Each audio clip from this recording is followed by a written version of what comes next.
everyone, Pomi here, and today I'm super excited to finally show off my 3 RhinoHorn deck combos that I'm going to be using for today's tournament.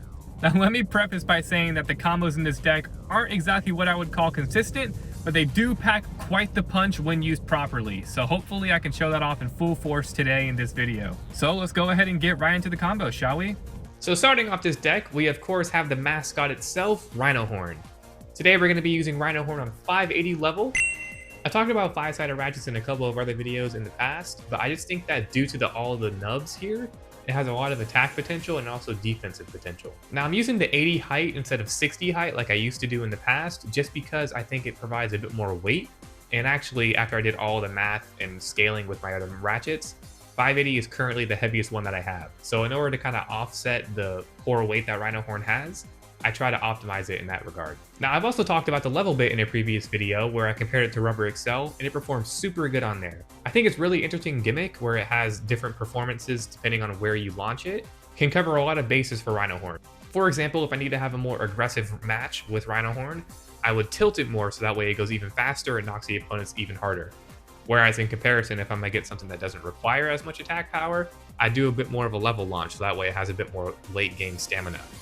Level performed super well in my previous video when I put it up against Nightmail, so I have some pretty high expectations for it today. But let's go ahead and move on to our next combo, which is Bear Scratch on 160 Gear Flat. Now 160 is an interesting ratchet because it's pretty much used on all types of days, both defensive, stamina, balance, and attack, even though it's technically was designed to be an attack type ratchet. But I think today it'll do super well with Bear Scratch just so that way it has that critical hit point. To go alongside that, we have Gear Flat, which is currently, I believe, the fastest bit in the entire game whenever it hits the extreme rail. So what I'm really hoping with this combo is that I'll be able to get the opponent in the center or just in any compromising position and then hit the extreme rail super fast and then knock them out with Bear Scratch. I chose this more aggressive combo simply because Bear Scratch, even though it is basically the same mold as RhinoHorn, it has a bit more aggression to it just simply due to all the divots here, you see. But that brings us to our final combo with the third and last RhinoHorn variant, which is Knife Shinobi, which today we're throwing it on 360 Cyclone. Now Shinobi Knife is a bit interesting because it has a bit more slope to it compared to RhinoHorn, so because of that it may have a bit more potential to smack the opponent upwards. So to help with that, I threw it on 360, which is just a pretty solid ratchet in general. 3 sides is pretty good and it helps with balance. And I threw it on Cyclone because it has similar performance to Rush with a bit more aggression. But that's about it for all the combos of this deck. So let's go ahead and see the rules of this tournament since they're a little bit different from my previous ones. So the biggest difference between this tournament and the previous ones that I've done in the past is that instead of having a full bracket for the entire one, we're instead starting with a Swiss format. So basically for this Swiss format, we're doing 3-on-3 where everyone will play 5 rounds. And the people with the best record, as well as the most points, will move on to top 8, where we'll be doing deck format and single elimination. But with all that being said, let's go ahead and get right into my first round of Swiss. So for round 1, it was me going up against Christopher. Christopher was mainly using the November releases in both Nightmail and Samurai Saber, as well as throwing in Cobalt Dragoon in there for their third bay. So let's see what a deck of 3 RhinoHorns can really do.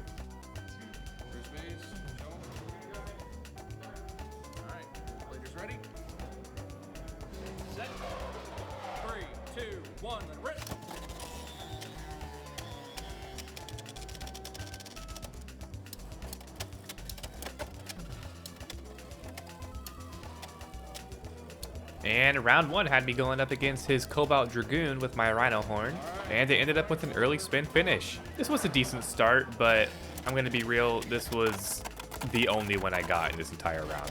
Christopher just completely crushed me with his other bays. It was it was pretty sad. So the end results of this round was 7-1.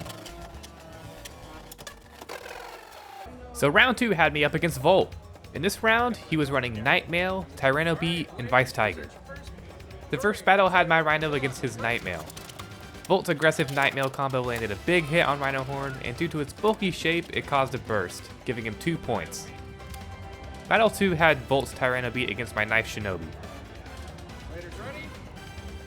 Set. 3, 2, 1, flip. And with a lucky turn of events, we actually scored an extreme KO. That's now 2-3. Our third battle had Volt Ace, Vice Tiger, against my Savage Bear. Set. 3, 2, 1, rip. With a little dance along the extreme line, we managed to get a pocket finish. The score is now 2-5. Our fourth battle had a rematch between Knife Shinobi and Tyranno Beat, Set. 3, 2, 1, and sadly, we were the unlucky ones this time. Due to a tiny hit at the beginning of the battle, our self-KO into the extreme zone counted, which tied up our scores. It's truly anyone's game now. And for the fifth and final battle of the match, we once again have Rhino up against Nightmail. And with a sense of deja vu, Rhino was burst a second time, sadly losing us the match 7-5. Round 3 had me up against Sid. And I'd tell you what bays he was running, but let's be honest, this match was just about as close as round 1 was. I managed to score a single point against his black shell in the entire match, but outside of that, it was completely one-sided. The inconsistencies of RhinoHorn really shows whenever you use it all in one deck, huh?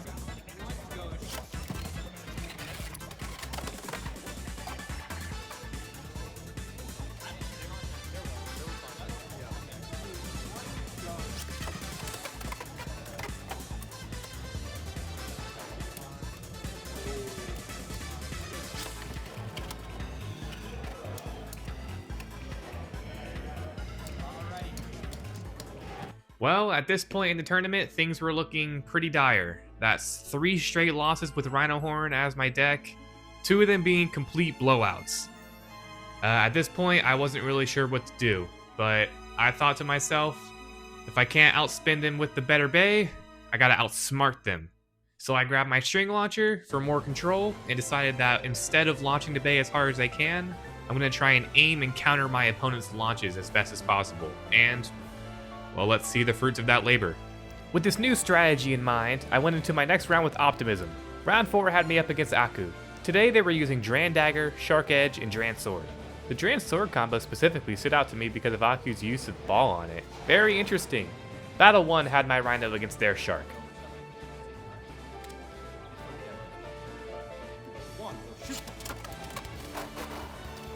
And with some heavy early game contact, Rhino managed to knock Shark out. The score is now 0-2. Battle 2 had my bear against their Dran Sword.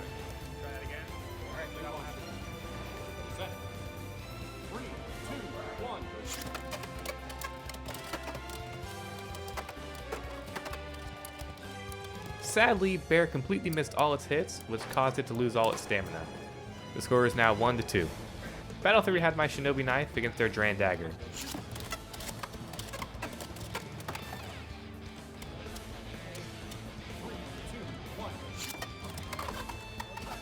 Sadly, since I self-KO'd twice in a row, I could gain a point, which now ties up the score. Moving on to Battle 4, we have Knife Shinobi against Dran Sword.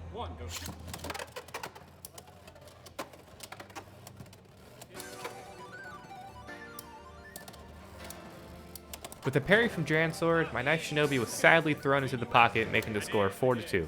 That Dran Sword combo was really good, surprisingly. Round 5 is Rhino against Shark again. It was a very close call with this match, but luckily it was in my favor. Round 6 has Bear against Dran Dagger.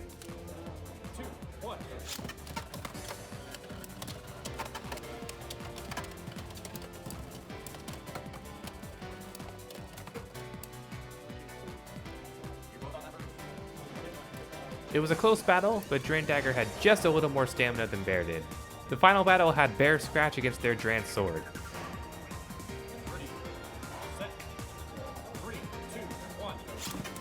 And with a solid snipe by Bear, we managed to knock out Dran Sword into the extreme zone, resulting in our first win of the tourney. Finally, a break! And for our final round in Swiss, I was matched up against Brenner. For this match, he decided to use Arrow Pegasus, Silver Wolf, and Unicorn Sting. Battle 1 had my Rhino against his Pegasus.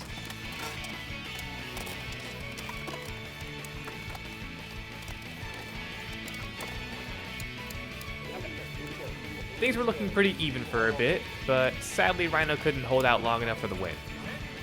The second battle has my Bear against his Wolf.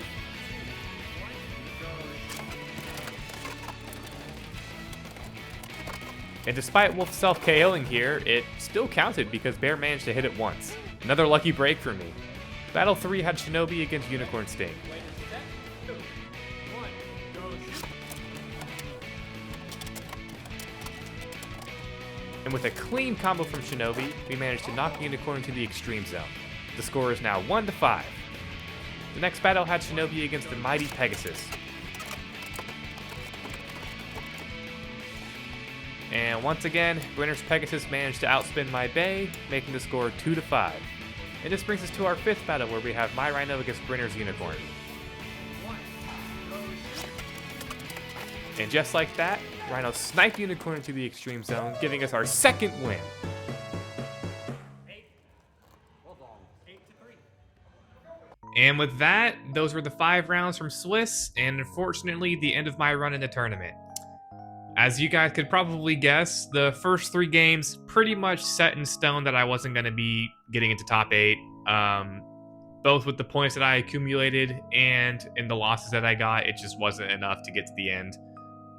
But still, I thought it was really interesting using a combo using only RhinoHorn. I really hope you guys still enjoyed it despite me losing. I do think that there's just a core problem with running a deck like this, and it's just that you can't really cover the weaknesses of the blade that you're using because they're all basically the same. The only thing you can really change is the bits, and that can only really go so far for a blade like RhinoHorn. But hey, I still had a really good time. Even when I wasn't playing, I was actually judging for the most part, and that was a ton of fun being able to get the opportunity to do that for the community. I'm really excited to do more tournaments and do more judging, just being more involved instead of just being the little YouTuber gamer, stuff like that. But I think for now, I'd like to not completely drop RhinoHorn, but maybe try some new things in some tournaments. So I do plan on using RhinoHorn in tournaments still, on and off. I have a couple other projects that I was wanting to do with some interesting deck setups. So I hope you guys are excited for that. I hope you guys really enjoyed the video. If you did, let me know down below in the comments your thoughts on the deck and how it performed. And leave a like, subscribe, all that good stuff. And I will see you all in the next one. Bye-bye. Actually, one more note before we go. Sorry this video took so long to come out. My car broke down this past week, and it was kind of insane. So I didn't have a lot of free time to do stuff. But hopefully I'll get right back on track and have some more videos for you guys soon. But for real this time. Bye-bye.